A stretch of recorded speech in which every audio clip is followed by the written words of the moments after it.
हाँ। Good morning class 9th student. बेटा आज का टॉपिक आपका बायोलॉजी है, आज का टर्न बायो है। तो we will discuss today the biology chapter number जिस चल रहा था चैप्टर 1।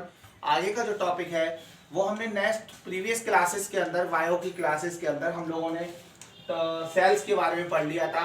फिर हम लोगों ने बताया था कि टाइप ऑफ सेल पढ़ेंगे अब हम लोग नेक्स्ट टॉपिक में। तो आज भी discuss the type of cell. हमने ब्लैक बोर्ड पे 4 टाइप ऑफ सेल लिखे हैं आपके पास: unicellular cell, multicellular cell, prokaryotic cell and eukaryotic cell. इससे पहले भी मैंने आपको बता दिया था कि इन सेल्स के बारे में थोड़ा थोड़ा। अब आप लोग सबसे पहले हेडिंग डालिए टाइप ऑफ सेल। सबसे पहला सेल की टाइप का हेडिंग डालेंगे यूनिसेलुलर सेल। आज मैं टाइप ऑफ सेल ही पढ़ाऊंगा आपको। कल उसके बाद नेक्स्ट कल जो है न्यूक्लियस की बारी है, न्यूक्लियस बताया जाएगा। ठीक है, थोड़ी थोड़ी जो डेफिनेशन है वो रह गई उन्हें बता दूंगा मैं, जैसे कि आपका प्लाज्मोलाइसिस हो गया, न्यूक्लियस हो गया। ठीक है, इन सबको मैं कल बता दूंगा, और साइटोप्लाज्म। ठीक है, तो हम बात करेंगे टाइप ऑफ सेल। सबसे पहला टाइप ऑफ सेल आता है आपका यूनिसेलुलर सेल। लिखिए इसके अंदर a single cell is called, a single cell, एक सेल होगा किसी भी एनिमल्स के अंदर। A single cells is called unicellular cell. Number 2 देखिए multicellular cell. Multicellular cell, 2 or more than cell, 2 or more than cell, 2 या 2 से ज्यादा cell, 2 or more than cell are called multicellular cell। जैसे हम लोग एनिमल के अंदर मल्टीसेलुलर सेल पाया जाता है। यूनिसेलुलर में कौन हो गया, लिख लो इसका for example amoeba. Amoeba single cell होता है, for example amoeba single cell में। और इसमें लिख दो for example human beings, multicellular में, फॉर एग्जांपल ह्यूमन बीइंग्स। चलिए नंबर 3 एंड डालो प्रोकैरियोटिक सेल। प्रोकैरियोटिक सेल,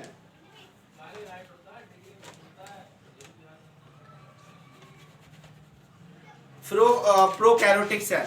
थोड़ा इसके बारे में ज्यादा लिखेंगे क्योंकि ये पेपर में अक्सर आता है। ये तो छोटे छोटे लिखो। प्रोकैरियोटिक सेल में नंबर 1 ऐसे लिखो, इट कंटेन सिंगल क्रोमोसोम। इसके अंदर सिंगल क्रोमोसोम्स पाया जाता है। It contain single chromosomes.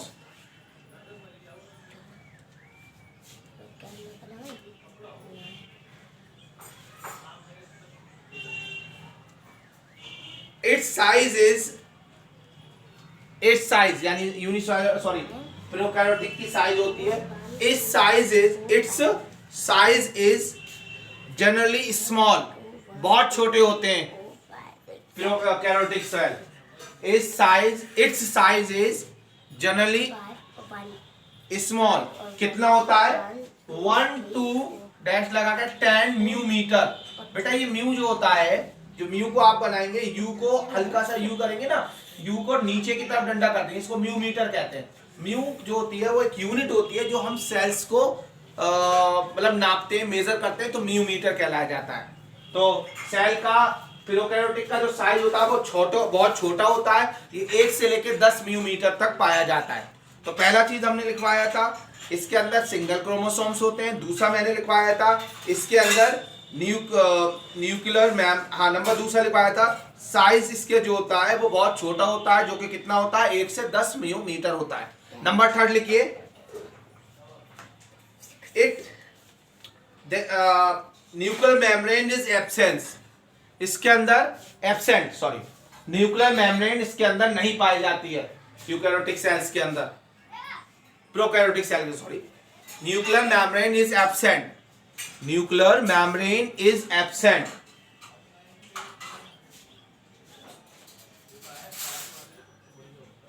Number 4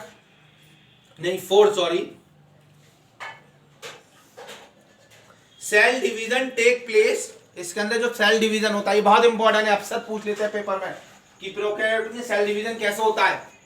cell division take place by fission और budding. Fission and budding 10th में पढ़ेंगे आप, फिजन एंड बडिंग। बेटा ये फ्यूजन नहीं है, जो केमिस्ट्री में पढ़ाया था हमने फ्यूजन, वो फ्यूजन अलग है, ये फिजन है, अलग अलग है। कल का वो मत करना, कल हमने सर ने फ्यूजन पढ़ाया था, वो मेल्टिंग पॉइंट वाला फ्यूजन है, फ्यूजन है। ये फ्यूजन मीन्स होता है टूटना, एक से एक सिंगल सेल से बहुत सारे सेल बनना, बहुत सारे, एक से दो, फिर दो से तीन, फिर दो से दो, उस तरह से ये आप फ्यूजन कहते हैं। और बडिंग मीन्स क्या होता है? बड मीन्स होती है अगर कोई भी इंडिविजुअल है, कोई भी एक पेरेंट सेल है, उसके ऊपर एक बड का निकल जाना, और ये बड आगे जाकर फिर एक न्यू ऑर्गेनिज्म को बना लेता है, यही बर्ड आगे जाके न्यू ऑर्गेनिज्म को बना लेता है। ठीक है, ये क्लास 10th में आप पढ़ेंगे इंशाल्लाह आप जाके। अभी आप केवल लिखिए cell division take place by fission and budding. अब देखो लास्ट इसका सेकंड लास्ट सेंट्रोल्स। अब ये सब सारी ये जो बोल रहा हूं ना वर्ड में, ये all are the cell organelles, ये नेक्स्ट टॉपिक में आएगा। सेंट्रोल्स एब्सेंट, इसमें सेंट्रोल्स नहीं पाया जाता है।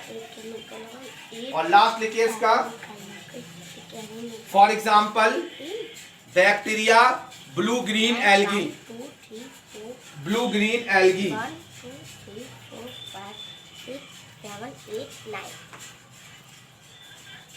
इसका एक और लिख सकते हैं आप लोग, they have no definite shape, इनका कोई डेफिनेट शेप नहीं होता है।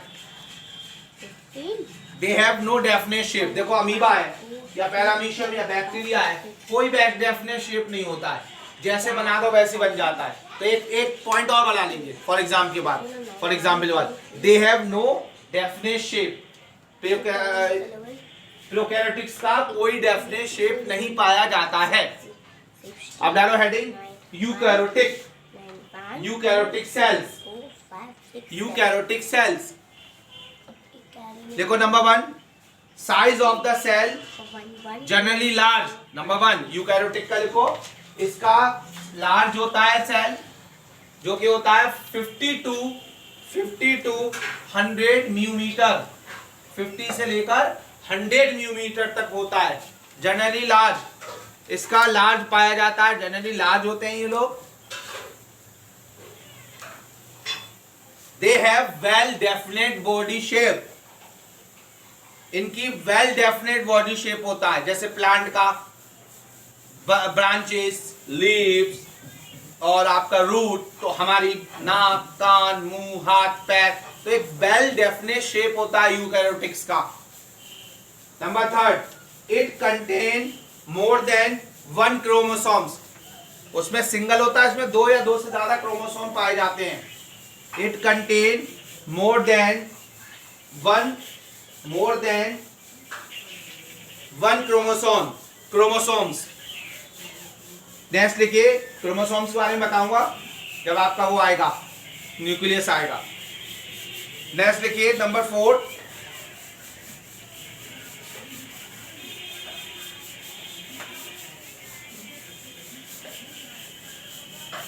सेल डिवीजन अकर्स बाय मिटोटिक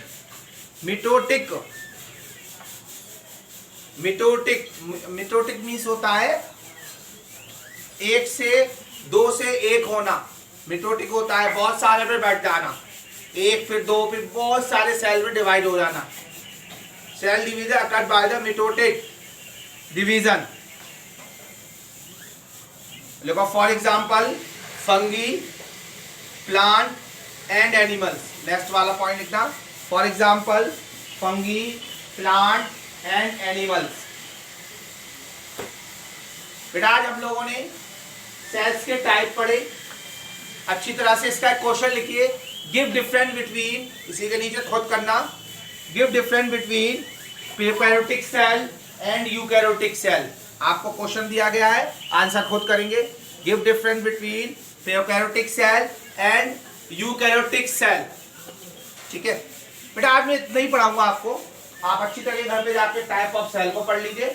अगर कोई प्रॉब्लम है इन सेल्स के अंदर, लेकिन लिखना है, सुनना है अच्छी तरह से बाय हेडफोन, और अभी सुन के इसको लिखना है। अगर कोई एक्सप्लेनेशन समझ में नहीं आ रहा है तो मेरे पर्सनल नंबर पे आप लोग पूछ सकते हैं। Thank you, have a nice